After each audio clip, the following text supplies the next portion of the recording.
ভারতের রাস্তা ধরে যেতে হবে ভুটানে, তবেই পাওয়া যাবে মহাদেবের দর্শন।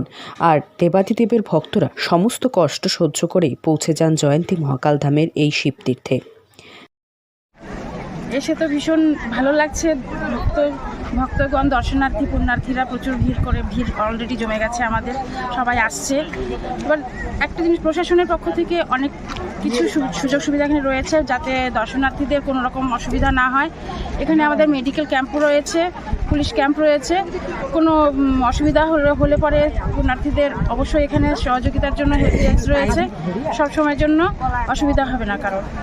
যা বড় মহাকাল ধাম নামে পরিচিত। শিবরাত্রি উপলক্ষে জয়ন্তী মহাকাল ধামে লক্ষাধিক দর্শনার্থীদের সমাগম লক্ষ্য করা গেল। ডুয়ার্সের শিবতীর্থ জয়ন্তী মহাকাল ধামে প্রতি বছর উত্তরবঙ্গের বিভিন্ন জেলা ও প্রতিবেশী রাজ্য অসম সহ বেশ কয়েকটি রাজ্য এবং প্রতিবেশী দেশ ভুটানের থেকে লক্ষাধিক দর্শনার্থীদের সমাগম হয়। প্রতিবেশী দেশ ভুটান পাহাড়ের জয়ন্তী মহাকাল ধাম পৌঁছতে হলে প্রথমে আলিপুরদুয়ার জেলার বক্সা ব্যাঘ্র প্রকল্পের ঘন জঙ্গল পেরিয়ে, পরবর্তীতে জয়ন্তী নদী পার করে এবং বেশ কয়েকটি পাহাড়ি নদী ও ঝর্ণা পেরিয়ে পায়ে হেঁটে প্রায় 3000 ফুট বেশি উঁচু পাহাড় হয়ে পরবর্তীতে মহাকাল ধামে পৌঁছতে হয়। ভুটান পাহাড়ে সরু উঁচু পথ বেয়ে তবেই মহাকাল ধামে পৌঁছানো যাবে। বছরের অন্য সময় এই এলাকায় প্রবেশ নিষিদ্ধ থাকলেও শিবরাত্রি উপলক্ষে দর্শনার্থীদের জন্য খুলে দেওয়া হয় প্রবেশ পথ। ভুটান প্রশাসন, আলিপুরদুয়ার জেলা প্রশাসনের তরফে জয়ন্তী মহাকাল ধামে বেশ কিছু উদ্যোগ নেওয়া হয়েছে।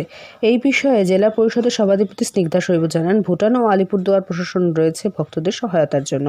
রাস্তা যেহেতু অনেকটাই, তাই পুলিশ সহায়তা কেন্দ্র, মেডিকেল ক্যাম্প বসানো হয়েছে, পানীয় জলের ব্যবস্থা করা হয়েছে। পাহাড়ি খরস্রোতা নদীতে অস্থায়ী বাঁশের সেতু ও অস্থায়ী সড়ক তৈরি করা হয়েছে। বেশ কিছু সংগঠনের পক্ষ থেকে মহাকাল ধাম যাওয়ার রাস্তায় ভান্ডারা খোলা হয়েছে। ভক্তদের জানানো হয়েছে সাবধানতার সঙ্গে চলাফেরা করতে। আলিপুরদুয়ার থেকে অনন্যা দের রিপোর্ট, লোকাল 18 বাংলা।